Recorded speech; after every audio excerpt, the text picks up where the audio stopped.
আপনাদের সঙ্গে আছি এএস আজাদ, ঢাকার গণমাধ্যম কর্মী। দেখুন, জুলাই সনদে স্বাক্ষর নিয়ে এনসিপি কেন বিরোধিতা করছে, কেন তারা জুলাই সনদে স্বাক্ষর করবে না? জুলাই সনদে কি কোনো ত্রুটি আছে, কিংবা কোনো অসম্পূর্ণ সনদ কি স্বাক্ষরের জন্য তাদেরকে চাপাচাপি করা হচ্ছে? আসুন বিষয়গুলো জেনে নিই। সনদের ত্রুটি নিয়েই বর্ণাঢ্য আয়োজনের প্রস্তুতি। সংলাপে ঐকমত্য হয়েছিল সদর উপজেলা বাদে অন্যান্য উপজেলায় পর্যায়ক্রমে আদালত স্থাপন করা হবে। বিএনপি, জামাত, এনসিপি সহ সব দল এই সংস্কারে একমত রয়েছে, কিন্তু চূড়ান্ত সনদে এই সংস্কার বাদ পড়ে গেছে। শেষ সময় যখন তা ধরা পড়েছে তখন ঐকমত্য কমিশনের সভাপতি আলী রিয়াজ বলেন, করণিক ত্রুটি হয়েছে, তা সংশোধন করা যাবে। 2011 সালে শেখ হাসিনার নেতৃত্বাধীন আওয়ামী লীগ সংবিধানের পঞ্চম তফসিলে 7 মার্চের ভাষণ, ষষ্ঠ তফসিলে 25 মার্চ রাতের বেতার বার্তাকে স্বাধীনতার ঘোষণা হিসেবে যুক্ত করে। সপ্তম তফসিলে যুক্ত করা হয় স্বাধীনতার ঘোষণাপত্র।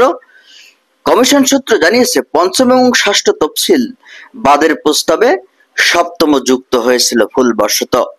সংস্কৃতি উপদেষ্টা মোস্তফা সরোয়ার ফারুকী এ বিষয়ে কথা বলেন। তিনি বলেন যে, সনদ বাস্তবায়ন করা গেলে রাজনৈতিক সংস্কৃতির বড় পরিবর্তন হবে। অনুষ্ঠানে ছোট একটি তথ্যচিত্র থাকবে।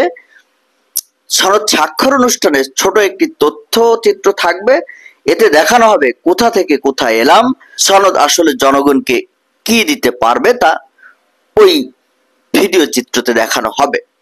কিন্তু ইতিমধ্যে এনসিপি কিন্তু সনদ স্বাক্ষর মঞ্চ দখল করে 2টি দাবি জানিয়েছে। তাদের দাবি হলো, জুলাই সনদের আইনি ভিত্তি এবং জুলাই যোদ্ধাদের দায় মুক্তির দাবিতে তারা জাতীয় সংসদ ভবনের দক্ষিণ প্লাজায় জুলাই সনদ স্বাক্ষরের মঞ্চে অবস্থান নিয়েছেন।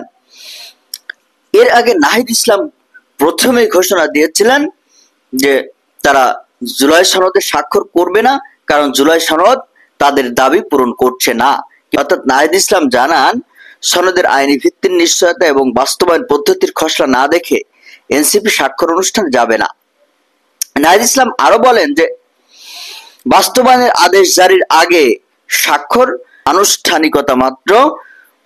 সনদ ইতিমধ্যে প্রণীত হয়ে গেছে। জুলাই ঘোষণাপত্রেরও আইনি ভিত্তির দাবি করেছিলাম, সেখানে শব্দ চয়নেও প্রতারণা করা হয়েছে।